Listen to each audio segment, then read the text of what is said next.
Bismillahirrahmanirrahim. Assalamualaikum warahmatullahi wabarakatuh. Apa kabar teman-teman semua yang hadir hari ini di dunia maya? Masih lancar puasanya? Saya harap sih nggak ada kendala ya. Kita semua masih bisa melaksanakan ibadah puasa di bulan Ramadan ini 1441 Hijriyah dalam keadaan lancar, sehat, dan senantiasa diberikan kekuatan, walaupun sekali lagi kondisi tidak seperti yang kita harapkan hari ini. Dan tahun 2020 ini cukup sulit untuk semua kalangan, baik itu pekerja, tenaga kerja yang sifatnya harian, untuk pengusaha juga ya, untuk guru-guru kita juga sulit juga kondisi seperti ini. Lalu ada yang paling berat justru tenaga medis. Kak Jainal bisa di mute dulu nggak suaranya Kak Jainal?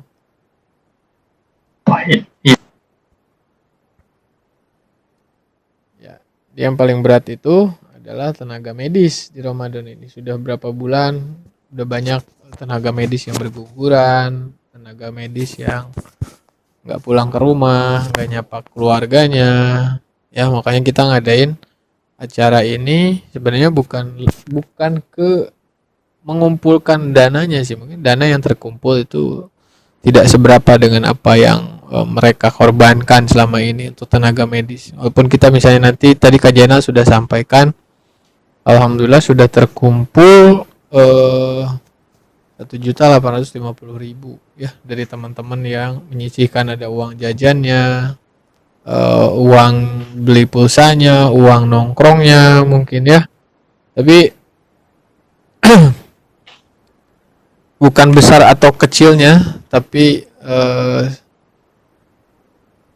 keinginan kita untuk mengambil peranan di kondisi-kondisi sulit seperti ini. Yang dibutuhkan oleh semua orang adalah kerjasama, kepedulian, dan kasih sayang untuk saling membantu sesama. Mudah-mudahan kita berharap semua tenaga medis yang ada hari ini diberikan juga kesehatan oleh Allah, baik itu fisik maupun psikis ya, mental dan spiritualnya, supaya tetap bersemangat. Nah, kalau tidak ada tenaga medis yang merawat para pasien yang saat ini terpapar, kita juga tidak tahu seperti apa. Nah, kita sebagai orang yang tidak mempunyai cukup pengetahuan tentang bidang kesehatan, tidak bisa membantu tenaga medis. Selain berdonasi, kita juga bisa berjuang dengan apa? Dengan meluangkan waktu kita di rumah, ya, tidak kemana-mana, cukup belajar, dapatkan ilmu-ilmu yang bermanfaat di webinar ini, tetap produktif, tetap menambah pengetahuan. Ya, dengan begitu kita berperan untuk mencegah. Kalau sekarang bagaimana Kak Jainal suaranya? Kenceng Kak? Ya tadi kadang pelan, kadang kenceng. Oh, padahal udah di mute sama saya. Ya, oke, saya ulangin lagi. Kita mengikuti webinar ini juga merupakan salah satu peranan kita untuk memutus rantai penularan COVID-19 atau pandemi yang saat ini sedang mewabah di seluruh dunia, bukan hanya negara kita aja ya. Nah, adapun terkait donasi, itu tadi sudah terkumpul senilai itu dari teman-teman, saya ucapkan terima kasih. Ada juga donasi dari sponsor juga, bukan besar atau kecilnya, tapi kepeduliannya yang paling penting. Bagaimana kita turut merasa bertanggung jawab untuk segera memutus rantai penularan ini, dan mudah-mudahan apa yang diprediksi oleh para ahli data analitis. Nah, kita kan sekarang akan bicara tentang data science. Nah, yang teman-teman lihat di aplikasi Picobar, infografis data tentang rantai penularan, tentang jumlah pasien yang terpapar, jumlah pasien yang positif, yang ODP, yang PDP, itu kan semua data itu harus divisualisasikan. Nah, salah satu cara memvisualisasikan data adalah dengan menggunakan disiplin ilmu data science. Nah, apa sih sebenarnya data science itu? Mungkin sebelumnya Kak Jainal bisa dibuka video YouTube tentang data science dulu nggak Kak Jainal? Bisa dibantu nggak? Supaya ada gambaran sedikit sama teman-teman yang ada saat ini. Atau saya buka dari website ya.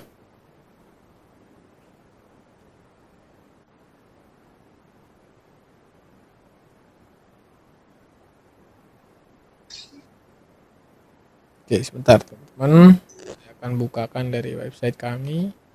Apa sih sebenarnya data science itu? Kita akan lihat dulu. Segala sesuatu yang berhubungan data dengan data kah atau ada disiplin ilmu lain kah tentang data science? Nah, belum lama ini ahli-ahli pemodelan data dari Singapura memprediksi bahwasanya pandemi di Indonesia itu puncaknya pada 6 Juni, pertengahan Mei ini dan akan berakhir pada 6 Juni. Tapi bukan berakhir sama sekali, tapi mulai turun atau mulai landai. Apa namanya, penularannya sudah tidak semasif dan tidak separah hari ini. Itu menggunakan disiplin ilmu, ya, pengetahuan tentang data science. Oke, saya akan share sedikit tentang apa itu sebenarnya data science. Bisa dilihat ya layarnya ya.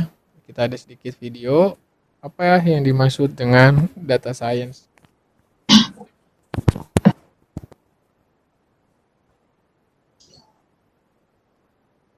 Oke.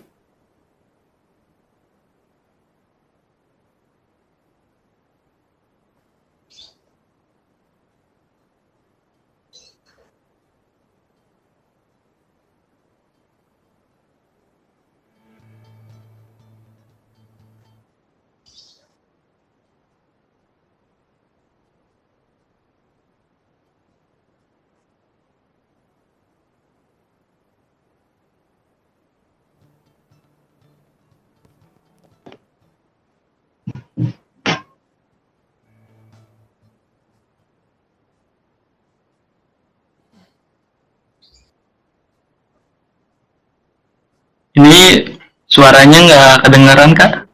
Nggak apa-apa. Suara videonya. Nggak apa-apa, nggak apa-apa.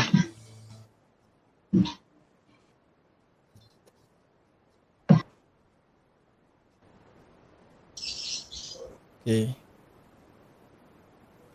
Jadi teman-teman, kalau kita lihat sama-sama di video ini tadi, data science adalah gabungan dari, ya, yang pertama matematika dan statistik. Yang kedua tentang pemahaman substansi permasalahan, ya.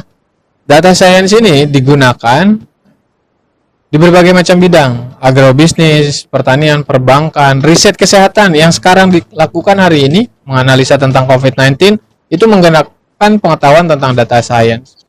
Nah, kalau kita ingin menjadi data scientist atau profesi yang menguasai tentang data science, ada beberapa hal yang harus dikuasai: matematik, programming, basis data, ekstraksi data, ya, visualisasi dan report, ya. Kurang lebih seperti itu. Itu fungsi pengertian dan fungsi untuk data science, ya. Data science atau secara sederhana kalimatnya adalah data science merupakan keilmuan terkait mengolah dan melakukan analisa data yang menggabungkan tadi kemampuan pemrograman, statistik, serta pemahaman bisnis. Itu contoh saja. Nah, sekarang saya akan buka slide-nya. Nanti saya akan demokan ke teman-teman bagaimana sih kita bisa menganalisa misalnya satu contoh. Kita bisa menganalisa puncaknya si COVID-19 ini akan kapan berakhirnya, akan kapan selesainya gitu ya. Layarnya bisa kelihatan ya, teman-teman ya. Jadi teman-teman sekalian,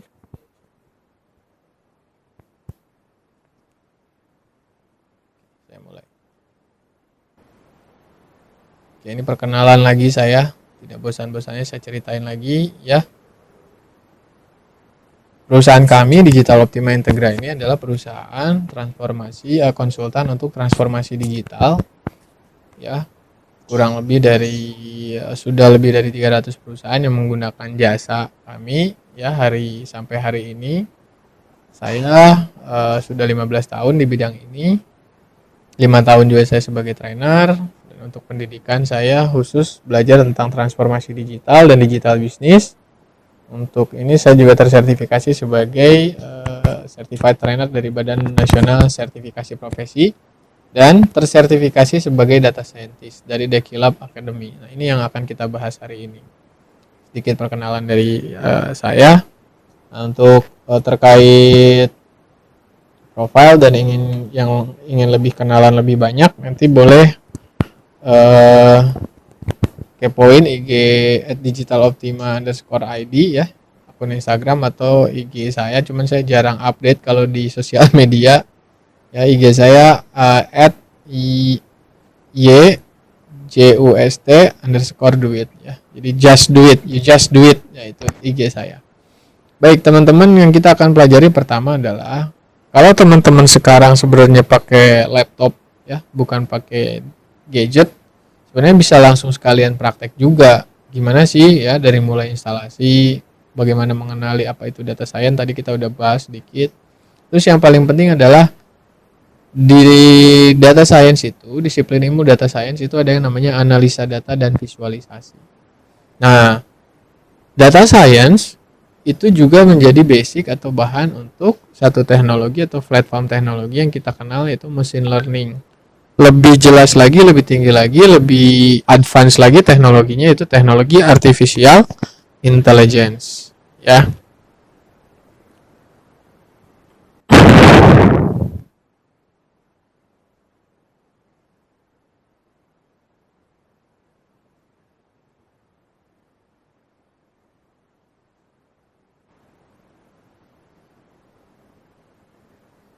Oke. Teman-teman, kalau yang saat ini ikut webinarnya pakai laptop atau gadget, bisa juga nanti coba tes install, ya. Jadi untuk kita bisa belajar data science dengan menggunakan Python ini bahasa pemrograman komputer, ya, tapi termasuk yang high level. Jadi bahasa pemrograman yang tingkat tinggi lah, ya. Bisa dipakai untuk machine learning, data science, sama artificial intelligence juga. Ya, jadi bahasa pemrograman komputer itu banyak, ya teman-teman. Kalau di sini ada teman-teman yang sekolah atau kuliah jurusan sistem informasi atau rekayasa perangkat lunak, mungkin sudah tidak heran, sudah tidak asing dengan istilahnya bahasa pemrograman. Nah, Python adalah salah satu bahasa pemrograman. Nah, ada satu lagi tools namanya Jupyter Notebook. Jupyter Notebook ini lebih kepada media bagaimana kita mengolah data menggunakan bahasa pemrograman Python.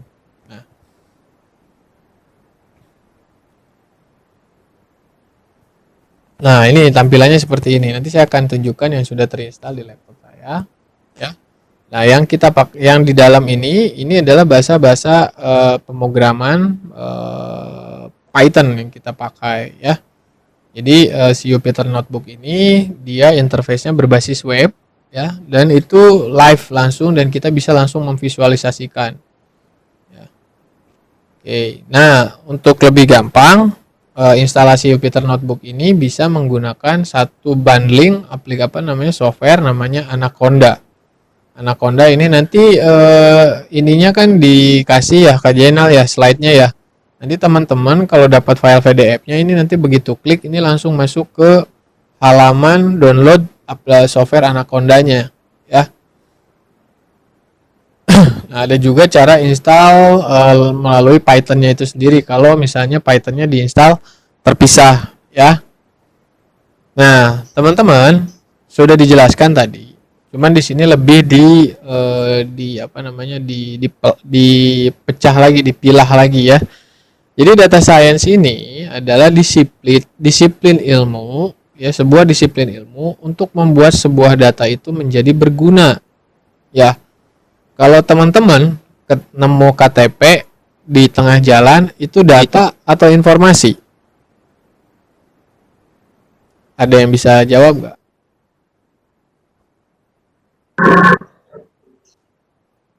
Kalau teman-teman nemu KTP di tengah jalan itu sebuah data atau informasi? Halo? Hmm, data kayaknya ya. Data. Data ya. Nah, kalau laporan penjualan warung itu data atau informasi? Informasi. Informasi. Oh, Buat pemilik toko tuh. Laporan Ya, Alfamart gitu kan. Alfamart misalnya dia tuh ada catatan penjualan ya kan. Catatan penjualannya itu kan dalam 1 bulan ada summary-nya ya kan. Ada rangkumannya berapa laporan penjualan harian, barang apa saja yang laku, barang apa yang kurang laku ya. Itu semua informasi yang didapatkan untuk menjadi pengetahuan untuk si pemilik bisnis yang sebelumnya adalah cuma data. Ya, betul ya. Jadi kalau kita melakukan pembelian itu adalah sebuah data. Nah, tipe-tipe data juga di sini banyak. Cuman saya nggak akan ngebahas lebih detail. Nanti kan ada sesi untuk kita belajar tentang database MySQL. Nah, itu kita akan belajar tipe-tipe data yang ada di sebuah database. Sekarang kita akan berbicara tentang data science-nya. Jadi kalau di data science ini mau itu datanya ada di Excel, ada di CSV file, ada di TXT file, atau ada di database, itu kita bisa olah, kita bisa pakai. Nah, teman-teman ada yang pernah akses aplikasinya Picobar nggak yang punya Provinsi Jawa Barat yang untuk menginformasikan terkait ODP, PDP pasien corona saat ini? Ada yang pernah akses nggak? picobar.jabarprov.go.id. Ada yang pernah akses nggak? Atau belum akses?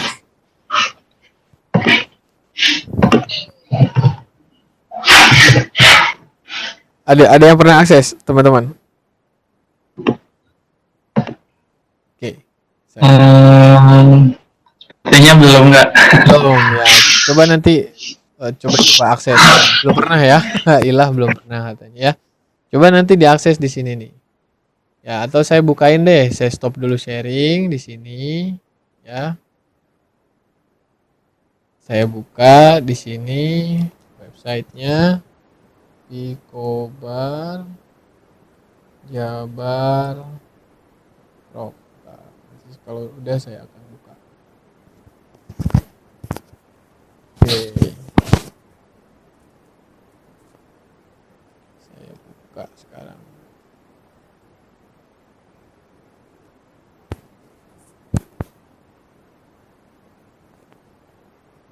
Kelihatan layarnya, teman-teman ya.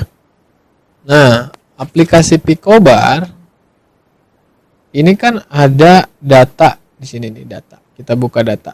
Klik halaman data. Ya. Ada banyak data terkait penyebaran virus corona. Ya. Yang pertama, berapa pasien yang terkonfirmasi positif di Provinsi Jawa Barat? Berapa yang sembuh? Ya. Berapa yang meninggal? Dan di bawahnya ada yang membandingkan dengan data yang ada di seluruh Indonesia. Ya. Berapa yang terkonfirmasi di Jawa Barat, berapa di Indonesia. Dan ini dipecah lagi nih si data tadi. Ya. Ada dipecah lagi menjadi bagian-bagian kabupaten kota. Dipecah lagi itu kan sebanyak ini. Nah, dari sini kan kita kalau ngelihat tabel seperti ini kan kita nggak tahu, nggak bisa ngelihat mana sih yang paling banyak terdampak gitu kan. Nah, itu dibutuhkan yang namanya visualisasi data. Nah, grafik-grafik yang seperti ini visualisasi data. Kalau di Excel bisa kan Kak? Iya bisa juga, nggak ada masalah. Tapi kalau di Excel itu kita tidak bisa embed ke dalam website. Ya, misalnya kita mau taruh visualisasi data dari sekian data yang ini tadi ya ke dalam website, nggak bisa, paling di screenshot lalu ini nggak real time ya, tapi kalau ini memang diolah dulu datanya ya menggunakan satu konsep ilmu data science atau menggunakan bahasa pemrograman, kita bisa juga bikin grafik seperti ini. Habis itu kita tampilkan di dalam website ini. Tapi yang paling penting adalah kita memahami inti daripada apa yang mau kita cari, informasi yang ada di sini. Nah, kalau kita lihat nih di sini, ya, grafik daripada PDP atau pasien positif yang aktif. Ya, Kak Jainal, suaranya nggak ada lagi. Kak Jainal? Ya, tadi suaranya agak kadang pelan, kadang kenceng, jadi kayak gimana gitu, Kak. Sekarang sih udah jelas, Kak. Oke. Ya, padahal saya udah deket banget sama mic ini. Ya, ini seperti ini contoh. Lalu berapa positif aktif berdasarkan jenis kelamin. Nah, ini teknik-teknik visualisasi data yang kita bisa pelajari di konsep disiplin ilmu data science, teman-teman. Ya, ini saya tutup lagi. Itu buat ilustrasi. Jadi betapa hari ini data itu penting. Alamat email teman-teman, ya kan, tanggal lahir, lalu jenis kelamin, golongan darah, itu semua data. Begitu dikumpulkan jadi sebuah informasi. Oh iya, golongan darahnya misalnya mutiara, golongan darah O. Suatu saat itu akan dipakai informasinya sebagai pengetahuan untuk siapa? Untuk si dokter misalnya, atau untuk PMI misalnya ketika membuka donor darah, ya. Sekarang data yang ada di seluruh dunia jika dikumpulkan itu panjangnya, ya, dikumpulkan dalam bentuk CD atau compact disk yang ukuran kecil atau DVD yang 3 GB kapasitasnya. Itu kalau dikumpulkan data yang ada di seluruh dunia itu dikumpulkan, direkam dalam kaset DVD, lalu dijajarkan panjangnya CD itu atau DVD itu adalah sejauh daripada diameter planet bumi dikali 7. Ya, kalau datanya itu sekarang diolah dalam bentuk fisik, makanya ya hari ini sering disebut dengan istilah yang namanya big data. Ya, kita kan nggak tahu seberapa besar sih kapasitasnya si YouTube buat nampung video kita, ya kan? Itu tumpukan datanya ada di mana, datanya disimpan di mana, di servernya siapa, gitu ya. Nah, kalau teman-teman ingin tahu untuk metodologi beberapa hal yang untuk kita harus pelajari untuk menjadi seorang data scientist, diantaranya kurang lebih seperti ini. Ya, semua data itu biasanya terrecord atau terekam di dalam sebuah database, ya, kayak aplikasi Tokopedia, aplikasi point of sale atau penjualan yang ada di Alfamart itu biasanya ada database-nya, data barang, master data pelanggan, master data harga, master data supplier, lalu ada transaksi penjualan, itu semuanya di capture masuk ke dalam database. Banyak database di sini jenisnya, ada MySQL, nanti kita akan belajar MySQL. Lalu ada PostgreSQL. Nah, untuk memvisualisasikan data, ada tools yang namanya Tableau atau Power BI. Apa nggak ada lagi? Masih banyak sebetulnya, termasuk dengan tadi Jupyter Notebook yang saya sampaikan.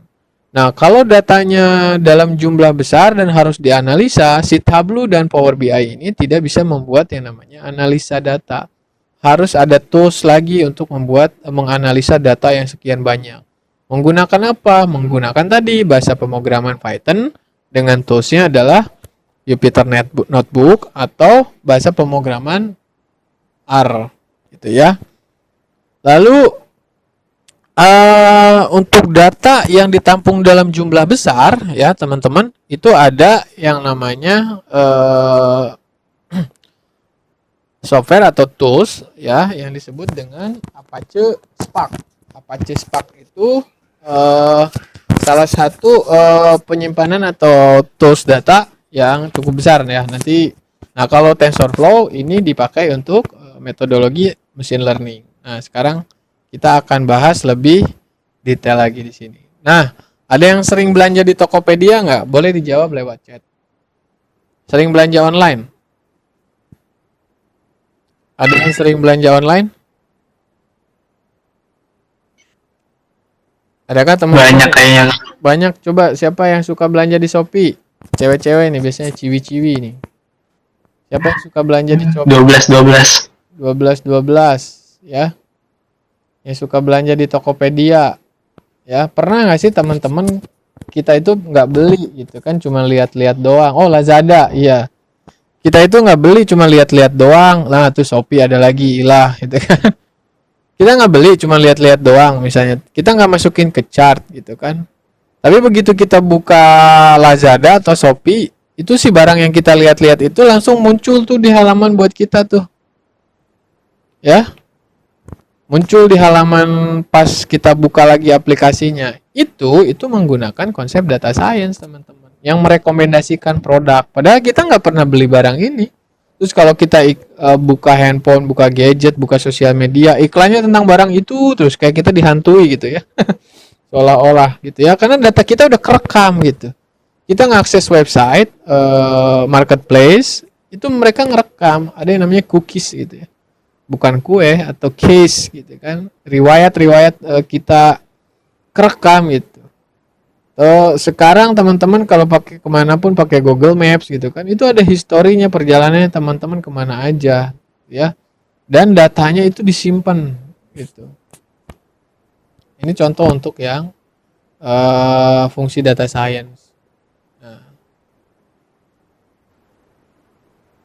Nah, ada beberapa. Jadi ini ada link juga. Nanti teman-teman bisa baca di sini. Apa perbedaan data analis, data science, dan machine learning? Ya. Jadi kalau teman-teman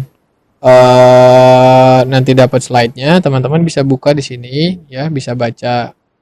Jadi ada data analis, ada data science, dan machine learning. Nah, hari ini kita akan berkenalan dengan data science dan machine learning. Ya.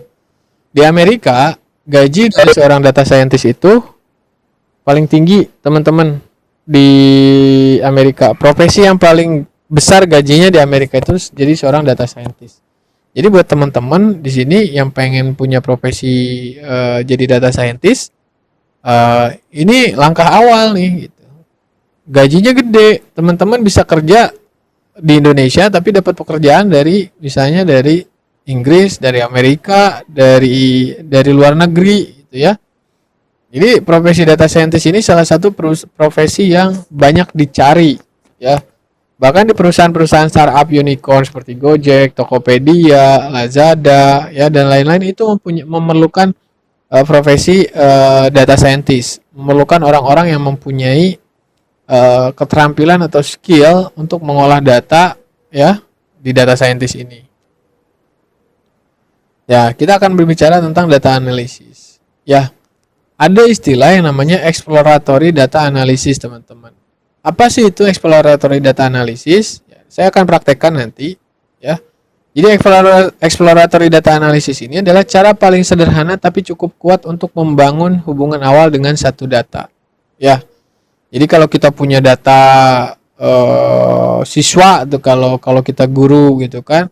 Misalnya kita jadi guru 20 tahun gitu kan, siswanya itu ganti-ganti dari tahun ke tahun. Tapi kita perlu datanya, suatu saat kita perlu data itu untuk kita jadikan informasi untuk kita gitu. Nah, bagaimana mengolahnya ya? Terus kita bisa melihat berapa rata-rata nilai tertinggi dari tahun ke tahun selama 20 tahun ya. Kalau kita bicara data science, bukan data yang cuman sebulan 2 bulan ya teman-teman, tapi data yang puluhan tahun, seratusan tahun gitu. Yang memang dianalisa itu, dieksplor lebih mendalam itu datanya yang memang jumlahnya besar gitu ya. Big data disebutnya. Bukan data yang sebulan hari ini atau 2 bulan. Nah, itu kita bisa kerjain di Microsoft Excel, PowerPoint itu bisa kerjain. Tapi kalau data science memang mengolah data yang jumlahnya besar. Bukan data yang jumlahnya cuman sedikit gitu ya. Nah, dalam konsep exploratory data analysis ini atau disingkat EDA, ya ada 3 hal yang dilakukan. Ya, yang pertama mencari pola. Ya. Contohnya tadi mencari pola, misalnya tadi kita sering buka kita kunjungi websitenya Shopee atau Lazada atau Tokopedia, terus kita ngelihat barang, misalnya kita pernah nyari nih, pernah beberapa kali searching barang, ya. Misalnya kita cari Xiaomi tipe apa gitu kan. Nah, kata Xiaomi itu ketika kita ketik itu akan terekam tuh.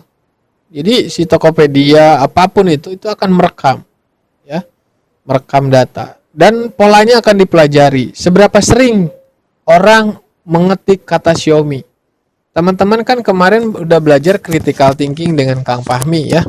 Salah satu pola berpikir kritis itu adalah melakukan research, penelitian. Dan penelitian hari ini bukan sesuatu yang ribet ya. Kata sederhana dari penelitian yang bisa dilakukan teman-teman hari ini adalah googling sebetulnya. Nah, kalau kita nyari satu kata kunci di Google, sering nggak teman-teman perhatiin seperti ini? Ini saya stop sharing. Saya akan share di sini. Ya.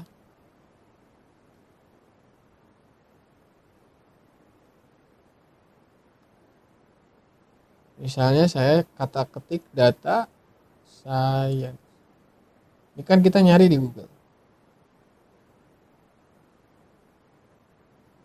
Nah, ada 28 miliar.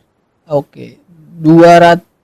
Oke, ada 2 miliar 860 juta orang mencari kata kunci data science di Google setiap 0,56 detik. Nah, si Google itu mempelajari pola setiap yang kita cari di mesin pencari Google, mereka akan selalu rekam. Akhirnya mereka melihat, oh, akhirnya keluarlah hasilnya ini nih. Exploratory data analysis dari pencarian ini. Atau ada satu tools namanya Google Trend. Itu juga konsep data science. Kita nggak usah ribet-ribet lah misalnya ya. Kita mau cari apa sih yang paling trend di dunia hari ini ada di sini. Atau Google Analytics. Ya, Google Trend. Nah, ini kan Amerika ya. Coba kita ganti. Apa yang paling ngetrend di Indonesia hari ini? Atau yang paling sederhana lagi, teman-teman sering kenal istilahnya trending topic di Twitter, itu ya. Ya, itu disiplin ilmu yang digunakan untuk mempelajari pola dari sebuah tweet yang sedang trending. Itu salah satunya adalah data science, teman-teman. Trending topic di Twitter, terus apa kalau di YouTube itu apa? Kak Jainal istilahnya? Kak Jainal? Ya. Yang kalau di YouTube itu istilahnya apa yang kalau jadi nomor 1 tuh? Trending juga ya, trending ya nomor 1 pokoknya. Ya, viral gitu ya. Nah, ini juga menggunakan konsep exploratory data analysis. Oke, saya akan balik lagi ke slide saya. Ini saya buka dulu basic-basicnya supaya teman-teman nggak terlalu kaget karena sebenarnya data science ini, istilah data science ini bukan sesuatu yang asing. Kita semua itu sudah menjadi pengguna ya.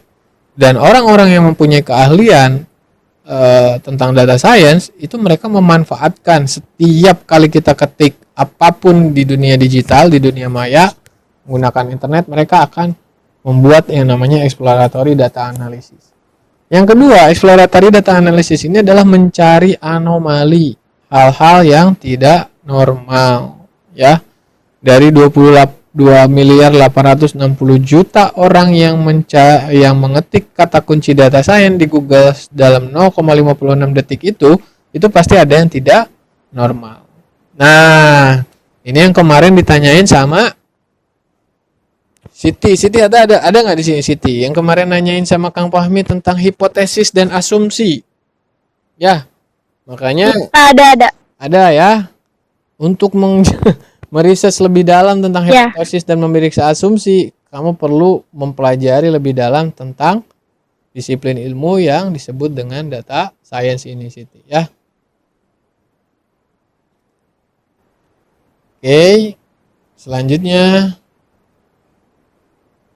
Nah, kalau visualisasi data ini kita biasa ya, kita di Excel, di PowerPoint ada banyak lah ya. Ada yang pie, ada bubble chart. Cuman teman-teman tahu nggak sih fungsinya? Kenapa chart ini berbeda-beda, grafisnya berbeda-beda gitu kan? Nah, di data science, kalau kita belajar tentang data science, kita tuh diajarin beberapa visualisasi. Jadi contohnya misalnya yang ini. Kalau kita menggunakan diagram batang yang ke pinggir ataupun yang diagram batang yang ke atas, kolom ya, atau yang line chart ya, garis-garis ini digunakan untuk membandingkan ya antara satu item atau satu data dengan data yang lain.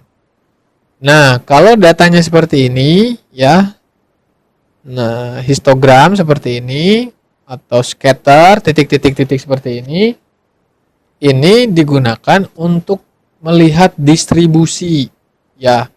Kayak kita ingin melihat dari tanggal 1 sampai tanggal 30 April itu peta penyebarannya virus corona di Indonesia itu bagaimana sih? Apa cenderung naik ya? Atau cenderung turun atau naik turun? Ya, itu ngelihatnya dari menggunakan histogram distribusi. Nah, kalau yang di sebelah sini scatter chart, beberapa variabel ini untuk melihat hubungan antara satu data dengan data yang lain. Kalau suara saya kurang kencang nanti diinfokan ya Kak Jainal ya. Nah, kalau yang ini pie chart, contoh tadi, ini untuk melihat komposisi. Misalnya tadi pasien PDP itu ada 9.096. Berapa persen yang wanita, berapa persen yang laki-laki, berapa persen yang alat kelaminnya tidak diketahui, tapi nggak mungkin lah ya. Ya itu untuk komposisi misalnya. Atau misalnya kita jualan setiap bulan kita punya 3 produk, ikan cupang, ikan lele, sama ikan mas misalnya ya, Bagus gitu ya. Mana yang paling laku nih? Semuanya kejual dalam 1 bulan, sebulan penjualannya 100 juta jualan 3 ikan itu. Tapi komposisinya paling banyak, yang mana yang paling laku itu bisa menggunakan visualisasi datanya menggunakan pie chart ya. Nah, sampai di sini dulu saya akan buka sesi Q&A karena ini harus beberapa kali Q&A-nya nih Kak Jenal. Kalau di sininya nggak paham atau ada beberapa hal yang kita tidak pahami, ya kita akan sulit untuk melangkah ke sini. Sampai nanti saya akan praktekkan. Ya, teman-teman nanti yang sudah punya laptop nanti dapat dapat presentasi ini PDF-nya. Nanti teman-teman bisa download juga di aplikasi Anaconda dan Jupyter Notebook. Jadi satu kali install Anaconda itu Python-nya langsung keinstall, Jupyter Notebook-nya juga langsung keinstall. Sampai di sini saya buka Q&A dulu Kak Jenal tentang data science-nya dulu, pengenalan data science-nya dulu. Ya, baik Kak Riki. Oke, untuk teman-teman mungkin ada yang mau nanya, bisa langsung di on-kan saja mikrofonnya, dan juga bisa melalui chat ditulis pertanyaannya via chat. Ya, ditunggu teman-teman pertanyaannya. Nanti saya akan buka sedikit praktek, melihat misalnya saya mau buat prediksi harga mobil lah ya. Dan nanti teman-teman bisa prediksi kapan virus bikin visualisasi pemodelan data, visualisasi data untuk memprediksi kapan virus corona ini akan berakhir. Cuman itu agak panjang prosesnya. Ingin bertanya? Saya kasih ininya Jupyter Notebook-nya. Bingung nggak, kecepatan nggak gitu saya. Takutnya saya kecepatan juga nggak si penjelasannya. Siti mau bertanya? Kak Bagus?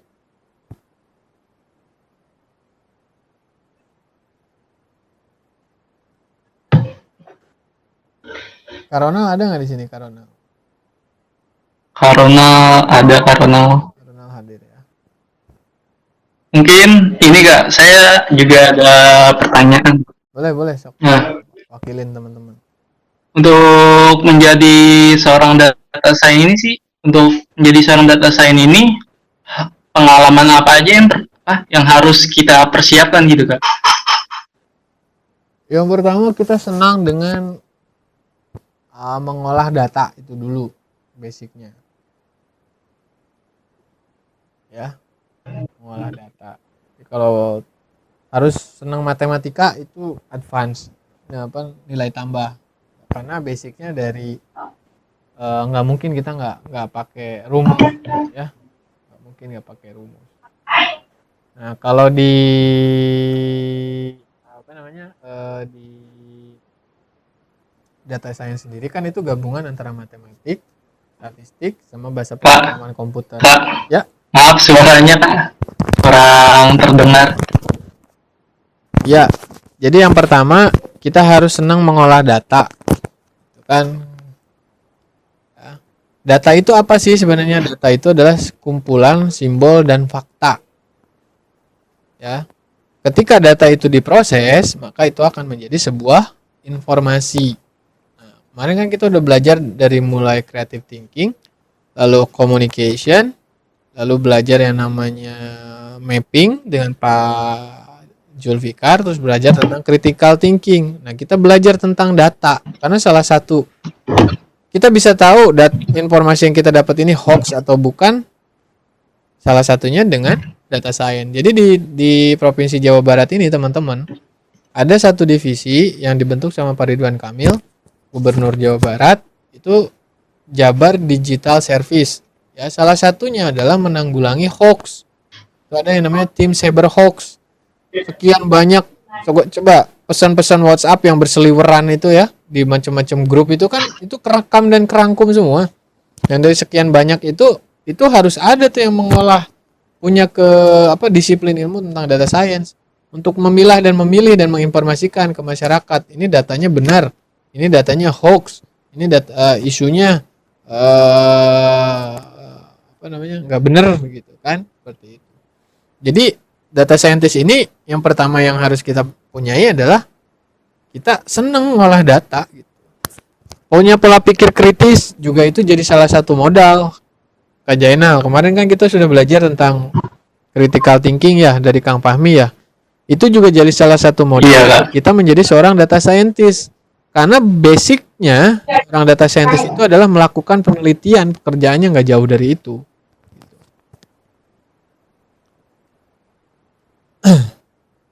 Ada pertanyaan lagi nggak kira-kira? Ya, untuk teman-teman silakan bertanya, ditunggu. Atau masih bingung ya? Pertanyaannya seputar data science. Thank you. Oh iya, Kak Siti. Kak Riki mau tanya. Ya. Oh iya, silakan. Keterampilan apa aja sih yang harus dimiliki seseorang saat menggunakan Python untuk menganalisis data? Keterampilannya kita pertama harus tahu dulu bahasa pemrograman basic dari Python itu seperti apa, ya. Atau kalau kita nggak, saya harus belajar lagi Python, lebih baik kita tahu dulu basic bahasa pemrograman Python, itu lebih bagus. Tapi kalau enggak, kita langsung bisa belajar menggunakan Jupyter Notebook ini. Ini contoh ya. Ini habis ini saya mau buka salah satu sedikit demo tentang bagaimana kita mengolah data. Yang kedua, keterampilan yang kedua itu tadi kita mempunyai pemahaman tentang yang tadi dijelaskan kedua tuh, exploratory data analysis, bagaimana mencari pola, bagaimana mencari anomali, ya. Yang selanjutnya ketiga itu memilih visualisasi data yang tepat, gitu kasih. Kalau kita nanti karena kan kita kan selama ini di sekolah mungkin nggak diajarin ada berbagai macam bentuk daripada diagram atau chart atau grafik, tapi kita nggak tahu fungsinya untuk apa. Nah kalau di sini ya, kalau di sini dikasih tahu di slide yang presentasi yang tadi, ya ini kan dibuka tahu, jadi kita tahu. Nah ini juga bagian daripada ilmu atau disiplin ilmu yang harus kita ketahui. Jadi nggak mungkin nanti kalau misalnya kita mau membandingkan data, kita nggak pakai yang pie diagramnya. Kalau untuk membandingkan data, misalnya, lalu kalau misalnya ini membanding membuat virus corona di Indonesia atau daerah nggak akan pakai diagram batang. Ya, gitu Kak Siti. Mudah-mudahan bisa dijawab ya. Iya Kak, makasih. Nah, sama. Ini saya lagi buka Jupyter Notebooknya supaya teman-teman bisa ngelihat langsung ya. Sebentar ya. Saya lagi buka dulu.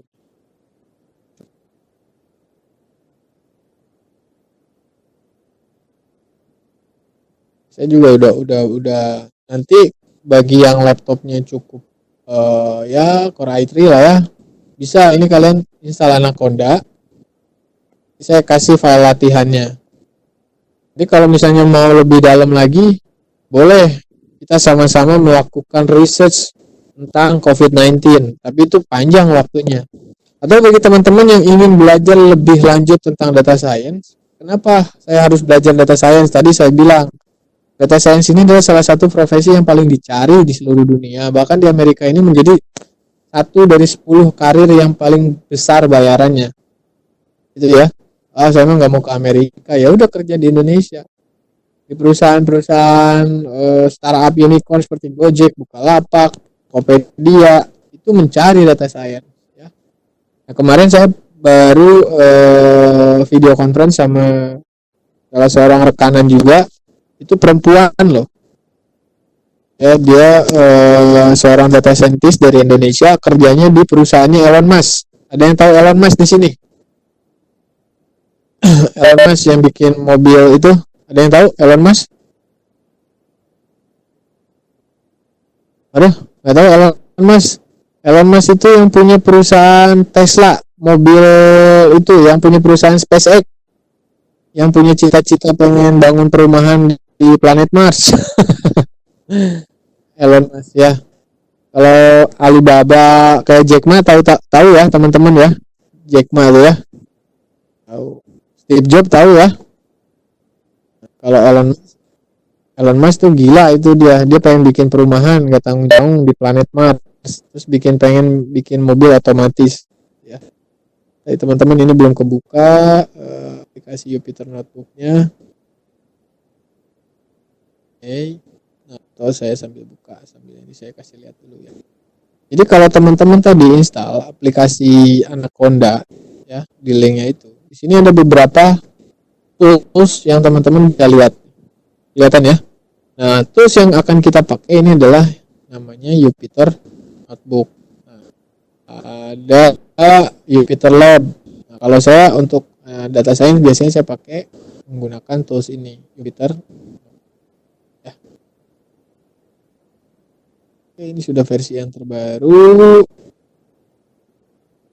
Itu tadi ada pemrograman R juga ya, R Studio itu juga untuk pengolahan data science, sama kita juga bisa pakai ini. Atau yang pengen belajar dari basic banget ya, apa itu data science atau ingin menjadi seorang data scientist, ya teman-teman juga bisa kunjungin website kita, belajar bareng kita di website kita databootcamp.id. Nah, nanti teman-teman akan di training, dilatih, ikut bootcamp ya, cuman nanti bootcampnya harus offline, bisa online ya, kalau online juga bisa, cuman agak kurang dapat ya. Dan nanti teman-teman juga bisa diseluruhkan kerja ke perusahaan-perusahaan startup misalnya, atau berprestasi di bootcampnya misalnya ya. Sekarang saya juga lagi perusahaan di luar negeri yang berikan training atau pelatihan tentang data science ini. Databootcamp.id. Sorry, tadi nggak kelihatan ya websitenya ya, kajiannya ya.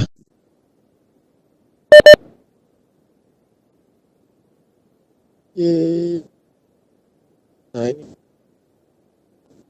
Databootcamp.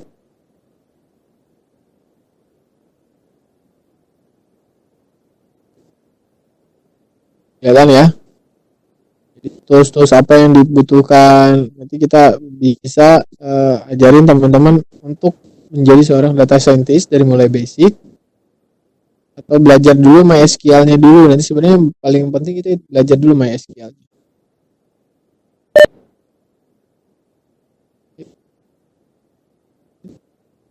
Belum bisa muncul sih. Ada yang mau nanya lagi? Ada nanya lagi silakan.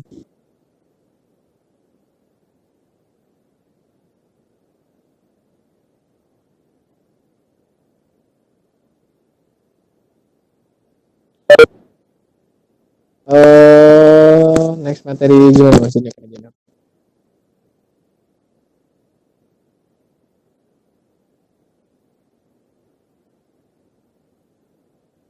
Oke, saya lanjut dulu ke sini ya. Saya kenalan dulu deh.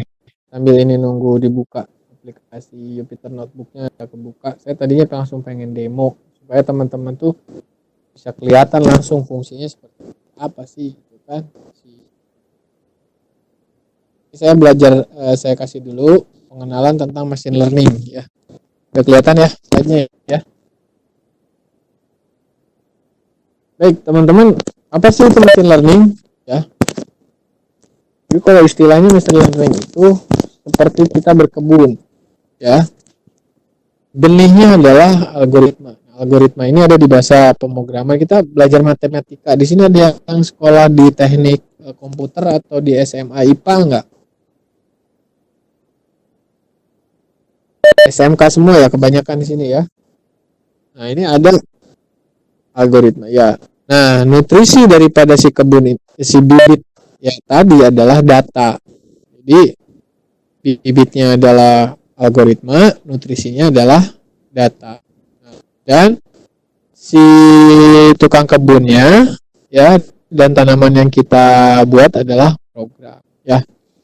Kalau program tradisional itu prosesnya begini, data ya diproses oleh komputer, data dan program diproses di dalam komputer menjadi sebuah output ya. Tapi kalau machine learning, data dan output diproses oleh komputer menjadi sebuah program.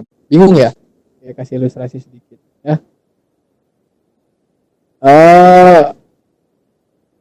Teman-teman tadi saya kasih ilustrasi tentang bagaimana kalau kita browsing atau kita ketik sesuatu di marketplace atau di Google, ya kan? Search engine-nya Google itu yang kita sering pakai untuk googling itu bukan program, teman-teman. Ya.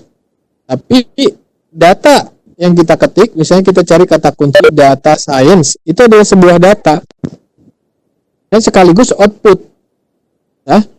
Dan data dan yang kita dan data dan output yang dikeluarkan tadi ya itu menjadi sebuah program. Programnya itu disebut dengan search engine atau apa namanya, mesin pencari. Itu contoh untuk mesin learning. Nah, machine learning ini ada beberapa tipe. Nah, kayak tadi ada yang namanya supervised learning. Ya, supervised learning itu benar-benar dipelajari tuh. Kayak tadi, banyakan mana sih kalau di Tokopedia kalau di Google ini akan banyak mencari. Ya, kata kunci data science. Itu dia akan ada lagi turunannya kata kunci data science di Bekasi, belajar data science dan lain-lain. Itu benar-benar disupervisi. Ya. Jadi dibuat kategori-kategori ya. Ini beberapa tipe machine learning. Nah, contohnya kayak begini, data berlevel atau regresi ya. Contohnya kalau supervised learning itu digunakan untuk contoh membuat prediksi harga rumah ya. Kalau untuk regresi, kalau untuk klasifikasi misalnya, kan sekarang bisa di Google itu udah mengeluarkan sebuah teknologi juga sama machine learning. Kalau kita foto, misalnya buah apel, ya hasil fotonya bukan gambar. Kalau kita foto pakai aplikasi itu, hasil fotonya itu kan gambar, tapi tulisan. Misalnya kita foto anjing atau kita foto kucing, maka yang hasil keluar itu adalah tulisan kucing, anjing. Nah, itu juga menggunakan machine learning, teknologi konsep supervised learning daripada ya. Kalau unsupervised learning tadi segmentasi pembeli ya, kemungkinan adanya penyimpangan kalau di pembeli di Tokopedia atau Lazada atau Shopee lain-lain, kurang lebih seperti itu. Nah, salah satu alat yang digunakan untuk mempelajari tentang machine learning atau pemodelan data daripada machine learning adalah scikit-learn Scikit-learn lah, bahasanya susah juga ya. Ya dari 3, klasifikasi, regresi, dan clustering. Ini pemodelan yang sudah jadi dibuat di dalam scikit-learn ya. Jadi kita nggak harus buat rumus yang agak ribet-ribet.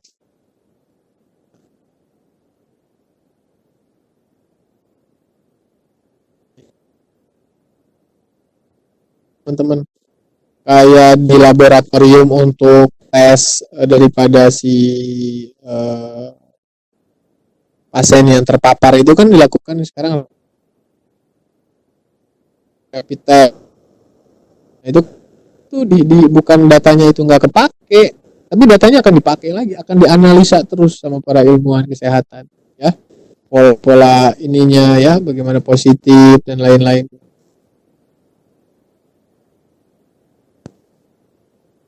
Nah, ini sudah cukup sampai di sini.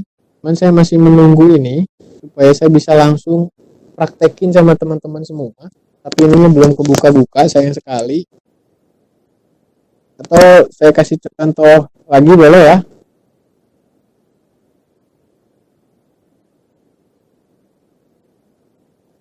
Sebenarnya ya.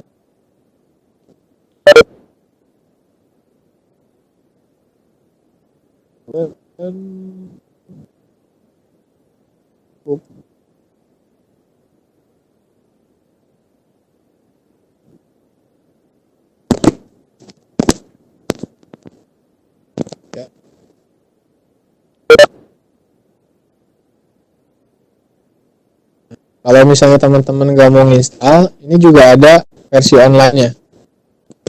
Jupyter Notebook. Ya.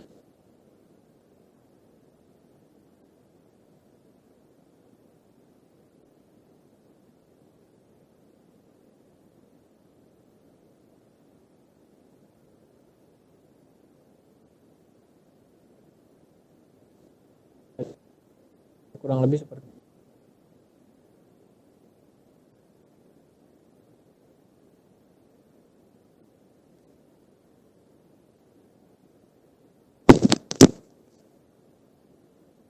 Kalau ribet-ribet kita install yang punya saya kan nggak kebuka-buka di sini, kita bisa tes juga.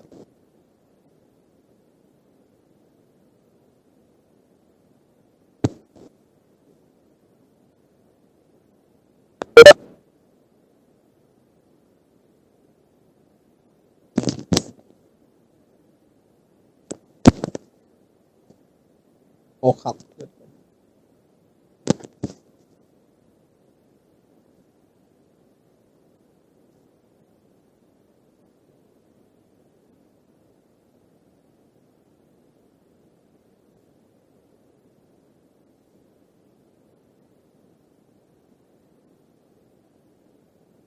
Teman-teman saya nggak kuat kak mau nginstal aplikasi. Udah coba aja Jupyter Notebooknya di spark.com. Cuman ini online dan tapi tampilannya nggak jauh beda sih sebenarnya, karena kebetulan punya saya yang terbuka yang di lokal. Cuman bisa buka di spark.com. Nanti saya kirim.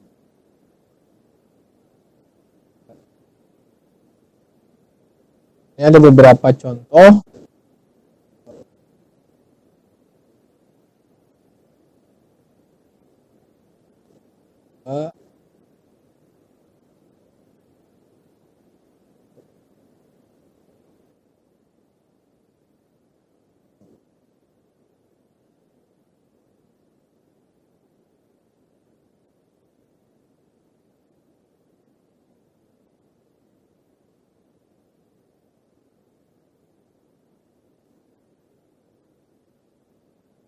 Juga nggak apa-apa, dok, supaya kita ada dua arah diskusi gitu.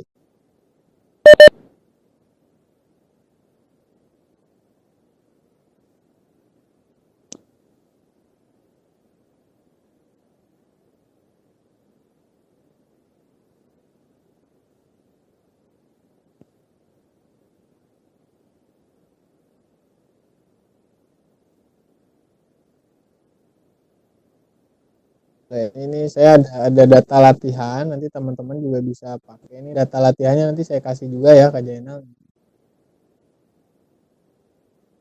Ini udah jam 17.05. Mungkin kita cukupkan sampai jam 17.15 aja ya. Saya sambil nunggu ini teman-teman nanti hari Rabu usahakan hadir karena itu materinya bagus banget ya. Saya pun nanti sama teman-teman akan belajar itu sesi bagaimana kita membangun bisnis sosial dengan menggunakan metode design thinking dengan dokter lah ya. Dia seorang dokter masih muda, seorang dosen, seorang wakil dekan dari Universitas Pajajaran. Jadi jangan sia-siakan ya. Ajak teman-temannya yang lain juga. Kesempatannya baik teman-teman ya. Jadi insya Allah kita bakal dapat banyak ilmu, terutama yang punya cita-cita menjadi seorang sosiopreneur atau entrepreneur berbasis sosial. Itu tanggal 29 hari Kamis ya Kak Jainal ya. Jainal. Nah, jadi 29. Oh, hari Rabu. Oke, sorry. Di PDRIT the CSP ini adalah membaca data yang ada di CSP file sebenarnya. Ini saya akan upload juga CSP file. Di CSP file ini ada sekumpulan data di sini di mana itu ada data-data tentang jumlah penumpang dan data-data penumpang yang ada di kapal Titanic. Jadi kalau kita di Jupyter Notebook ini dia akan ada hadir beberapa sel teman-teman. Sel ini ya ketika kita sudah ketik perintah bahasa perintahnya maka tinggal klik bahasa perintah untuk run daripada sel. Ya. Kalau kita sudah ketik juga ini kita tinggal ketik.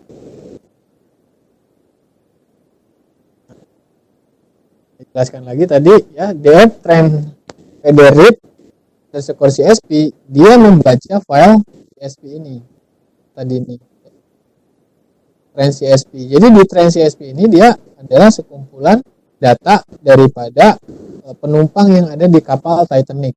Kalau kita lihat kan CSP ini tampilannya begini ya, acak-acakan. Ya ini data tahun berapa ini film Titanic. Nah, selanjutnya ada beberapa, saya udah kasih pengertian, dikasih beberapa teman-teman. Ya kalau di sini ada perintah yang namanya df trend.head, jadi akan menampilkan data yang paling atas, 10 di atas. Tapi kalau df trend.tail di sini dia akan menampilkan data yang paling ada di bawah urutannya. Kita lihat kan seperti ini ya tadi ya. Kalau tadi saya pakai di sini fungsinya head,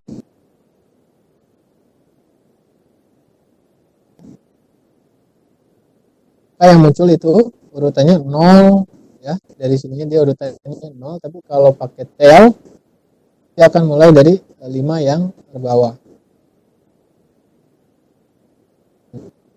Oke, seperti ini. Kalau head 0 1 2 3 4.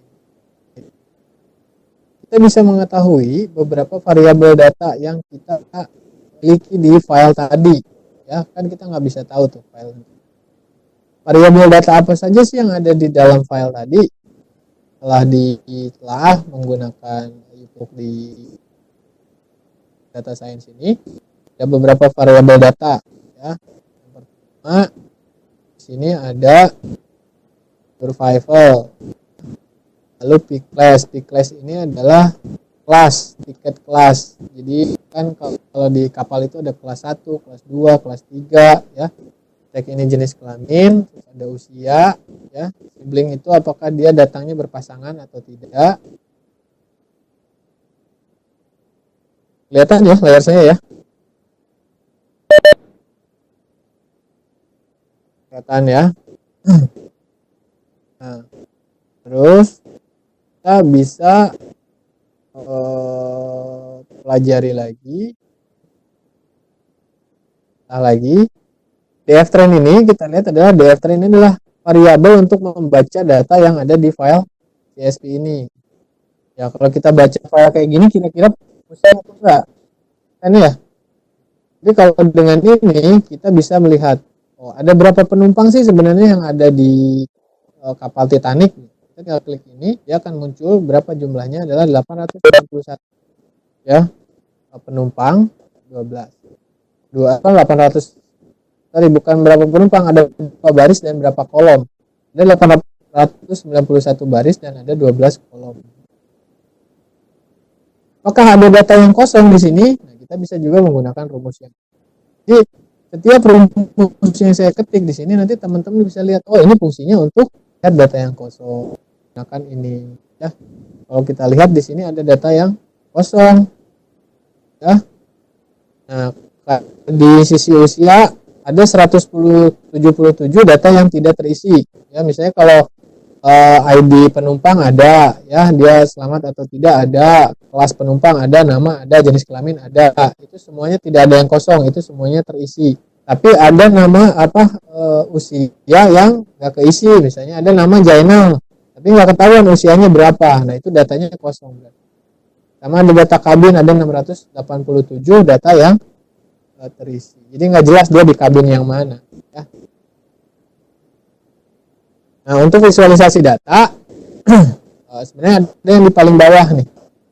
Nah kalau kita mau melihat statistik daripada data yang ada di sini, ya kalau statistik itu kalau di Excel itu kan ada count, hitung jumlah baris, ya dari semua kolom yang ada, lalu min ini rata-rata, standar deviasi, terus ada minimum.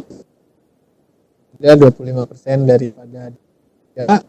Berapa jumlah orang yang selamat kita juga bisa lihat dari sini ya. Kalau kita baca dari sini kita nggak akan bisa nentuin ya, kita dikasih data. Coba kamu olahin.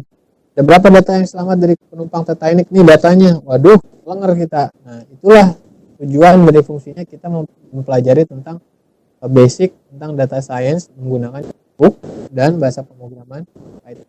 Yang paling menarik mungkin satu lagi di sini ya.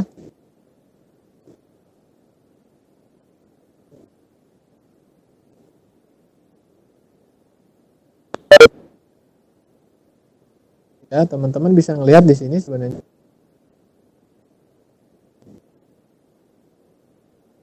Nah,